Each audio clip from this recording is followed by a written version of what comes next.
Deputeti socialist Fidel Ylli ka sqaruar para Këshillit Mandateve raportin e tij ndaj kushtetutës dhe ligjit, pas kërkesës së një grupi deputetësh të Partisë Demokratike për heqjen e mandatit. Sipas Yllit, pronësia e një radio lokale nuk shkakton konflikt me mandatin e deputetit, duke mbështetur arsyetimin e tij edhe në shkresën që Inspektorati i Lartë i Deklarimit dhe Kontrollit të Pasurive ka hartuar në lidhje me një kërkesë të KKRT-s për rastin e tij. Fidel Ylli ka theksuar se asnjëherë nuk ka shkelur ligjin, pavarësisht pretendimit të mazhorancës se ka përfituar nga pasuria publike gjatë kohës që ka qenë deputet.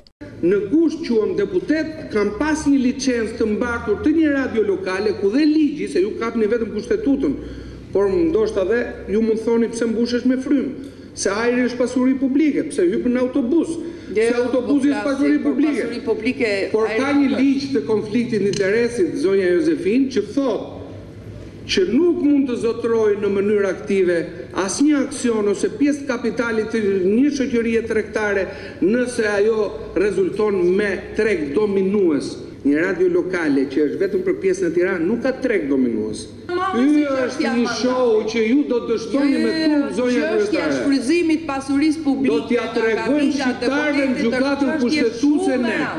Shumë e madhe se do të jetë gjykata kushtetuese që do vendosi. Jashtë debateve në mbledhjen e Këshillit Mandateve nuk ka mbetur as pasuria e deputetit Ylli. Po t'ishte për Josefine, asnjë biznesmen s'do leshën parlament deputet. Asnjë biznesmen, as miliarder, kushtetuta lejon. Po të pyesje Josefine, nuk do lesha miliarder. Çështje perceptimesh. No, okej, kryetari ju i don miliarderët, okej. Po i ke pra me grupin miliarderët Josefin, kanë firmosur këtu. Jo, jo. Josefin, i ke miliarderët brenda. Po ja që ngatrohen një rrugës dhe shkeni kushtetuta. Josefina, a mund Fidel Ylli është deputeti i dytë socialist për të cilin mazhoranca merr iniciativën për t'i hequr mandatin.